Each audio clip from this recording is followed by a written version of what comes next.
नमस्कार दोस्तों, स्वागत है आपका मेरे आज के नार्सिसस सीरीज के एक और नए वीडियो में। मेरा नाम है राजीव, ये है राजीव कोचर लाइफ मंत्रा। दोस्तों, आज इस वीडियो में मैं आप लोगों के एक प्रश्न का उत्तर देने वाला हूँ। बहुत सारे लोग जो मेरे से मीटिंग करते हैं और बहुत सारे लोग कमेंट में भी ये लिखते हैं कि उनको ये अपने ऊपर ये डाउट होता है कहीं वो खुद ही नार्सिसिस्ट तो नहीं है। मैं आज इस चीज का जवाब देने आया हूं पूरी डिटेल के साथ में। ये पूरा वीडियो देखना, आपको क्लैरिटी मिल जाएगी कि आप नार्सिसिस्ट नहीं हो, और पूरा डिटेल में समझाऊंगा ताकि आपको पूरे तरीके से ये क्लैरिटी मिल जाए, एक क्लोजर मिल जाए कि आप नार्सिसिस्ट कतई नहीं है। नंबर 1, आपका ये सोचना कि कहीं मैं नार्सिसिस्ट तो नहीं हूं, ये अपने आप में एक प्रमाण है कि आप नार्सिसिस्ट नहीं हो। नार्सिसिस्ट इंसान अपने आप को इतना सुपीरियर समझता है, इतना ज्यादा अपने आप को खास समझता है कि वो कभी भी ये क्वेश्चन अपने आप से या सर्च में या लोगों के सामने पुट नहीं करता कि वो नार्सिसिस्ट है या नहीं। अगर आप ये क्वेश्चन अपने आप से पुट कर रहे हो तो सबसे बड़ी बात यह है कि आप एक एम्पैथ हो, क्योंकि एम्पैथ ही ये सोच सकता है अपने बारे में, अपने आप को लेके क्रिटिक होना। नार्सिसिस्ट कभी भी अपने आप को लेके अपनी निंदा नहीं कर सकता, तो वो अपने आप को लेके क्रिटिक नहीं होता है। तो अगर आप अपने आप को लेके क्रिटिक हैं तो सबसे पहला पॉइंट ये है कि आप नार्सिसिस्ट नहीं हैं। नंबर 2, अगर आप अपनी कोई गलती हो जाने पर जेन्युइनली, बिल्कुल क्लैरिटी से, दिल से सामने वाले से माफी मांगते हैं, सॉरी बोलते हैं, वो कोई भी हो सकता है। तो जब आप अपने दिल से सॉरी बोलते हैं, उसके सॉरी बोलने के पीछे कोई छल कपट, कोई प्लान, कोई षड्यंत्र नहीं होता है, जस्ट एक प्लेन सॉरी होता है, जिससे आपको ऐसा रहता है कि किसी के साथ आपकी वजह से कुछ गलत हो गया तो आप दिल से माफी मांग रहे हैं। अगर आप दिल से माफी मांगते हैं और उसके पीछे कोई छल कपट षड्यंत्र नहीं होता, कोई प्लान नहीं होता है, तो आप नार्सिसिस्ट नहीं है। नंबर 3, अगर आपको ये फील होता है कि मेरी किसी बात से, मेरी किसी वाणी से, मेरे किसी शब्द से सामने वाले के मन को ठेस पहुंच सकती है, आपको ऐसा लगता है कि सामने वाले को वो चीज बुरी लग सकती है, उसके मन को ठेस पहुंच सकती है, या मेरा बोलना गलत है, तो आप नार्सिसिस्ट नहीं हैं। क्योंकि नार्सिसिस्ट कभी भी इस बात का शोक नहीं मनाता कि उसके द्वारा बोले जाने वाले शब्द से सामने वाले को क्या तकलीफ हो रही है। नंबर 4, आप निंदा को यानी क्रिटिसिज्म को एक्सेप्ट करते हो। अगर आपको कोई क्रिटिसाइज कर रहा है तो आप उस क्रिटिसिज्म को एक्सेप्ट करते हो। हाँ, मेरे अंदर ये कमी है। कमी हर एक इंसान में, कोई भी परफेक्ट नहीं है।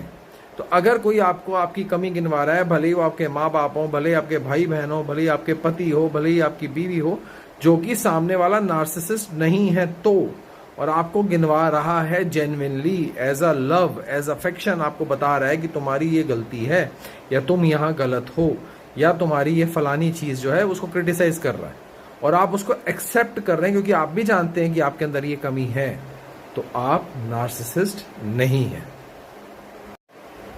नंबर 5, अगर आपको दूसरों की नीड्स यानी जरूरतों की परवाह रहती है, अगर आपकी खुद की नीड्स पूरी हो रही हैं और आपके सामने आपका भाई बहन, माँ बाप, पति पत्नी, बच्चे, कोई भी हो सकता है, यार दोस्त, और उसकी नीड्स पूरी नहीं हो रही हैं और आपको चिंता रहती है इस बात की कि मेरी नीड पूरी हो गई, उसकी भी पूरी होनी चाहिए, उसका भी राइट बनता है, उसका भी हक बनता है, तो आप नार्सिसिस्ट नहीं हैं।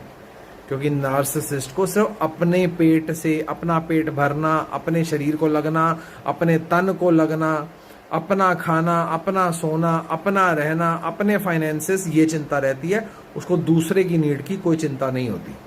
और अगर आपको ये चिंता होती है तो आप नार्सिसिस्ट नहीं हो। नंबर 6, अगर आपको धरती का केंद्र बिंदु बनने की चिंता नहीं है, आप किसी शादी ब्याह में गए हो, किसी के बर्थडे पे गए हो, किसी की एनिवर्सरी पे गए हो, किसी से मिलने गए हो, जो किसी पर्सन का खास दिन है, कोई रिटायर होता है उसके वहां जा रहे हो, बल्कि एनी बडी, देखो हर एक बंदे का खास दिन होता है, किसी का बर्थडे है, किसी की पार्टी है। आपको वहां पे अपने आप को नहीं दिखाना कि आप कितने ग्रैंडियोज हो। आप नॉर्मल हो, जिसका बर्थडे, जिसके ऊपर अटेंशन जानी चाहिए उसके ऊपर अटेंशन जा रही है। ये नहीं है कि आप दूल्हा दुल्हन का हाथ नीचे उतार के खुद जाके सोफे पे बैठ रहे हो कि हाँ जी। अगर जो ऐसा करता है वो है नार्सिसिस्ट। अगर आपको किसी की भी, जिसको अटेंशन, जिसका जो दिन है, जिसका वो डे है, जिसकी वो शादी है, जिसका वो बर्थडे है, जिसकी वो जो भी पार्टी है, उसको अटेंशन मिल रही है और आप ओके हो उसमें, क्योंकि अटेंशन उसी को मिलनी चाहिए जिसकी अटेंशन है, तो आप नार्सिसिस्ट नहीं हो। नंबर 7, अगर आप अपनी गलतियों से सीखते हो, अपनी गलतियों को समझते हो, अपनी गलतियों को अपनाते हो, अपनी गलतियों को देखते हो कि मेरे से कहाँ गलती हुई है और मुझे इस फ्लॉ को ठीक करना है, तो आप नार्सिसिस्ट नहीं हो। क्योंकि नार्सिसिस्ट अपने आप को समझता है कि वो गलती कर ही नहीं सकता, उसने गलती करी नहीं, वो तो धरती का केंद्र बिंदु है, वो तो किसी को कुछ कर ही नहीं सकता, वो तो परफेक्ट है। नहीं, आपको पता होता है अगर आप में फ्लॉ हैं और आप ये बात समझते हो, इस बात को सीरियसली मैच्योरली समझते हो, तो समझ लो आप नार्सिसिस्ट नहीं हो। नंबर 8, अगर आपके प्यार भरे रिश्ते हैं अपने माँ बाप से, अपने भाई बहन से, अपने, देखो मैं क्लैरिटी रख रहा हूं इस वाली बात को, प्यार भरे रिश्ते किन से हैं? जो सामने वाले भी नार्सिसिस्ट नहीं हैं। अगर आपके एज अ पर्सन सामने वाले जो नार्सिसिस्ट नहीं है, एक आम लोग हैं, उनके साथ में प्यार भरे, म्यूचुअल रिस्पेक्ट भरे रिश्ते हैं, तो आप नार्सिसिस्ट नहीं हो। लेकिन अगर सामने वाला नार्सिसिस्ट है, या फिर अगर आप नार्सिसिस्ट हो और आप चालाकियां सोचते हो, यूज करने का सोचते हो, रिलेशन के अंदर से टांका लगाने का सोचते हो, तो आप नार्सिसिस्ट हो। लेकिन अगर आप रिस्पेक्ट करते हो, रिश्तों की रिस्पेक्ट करते हो, रिश्तों की कदर करते हो, रिश्तों को ग्रो करने देते हो, रिश्तों में स्पेस देते हो, तो आप नार्सिसिस्ट नहीं हो।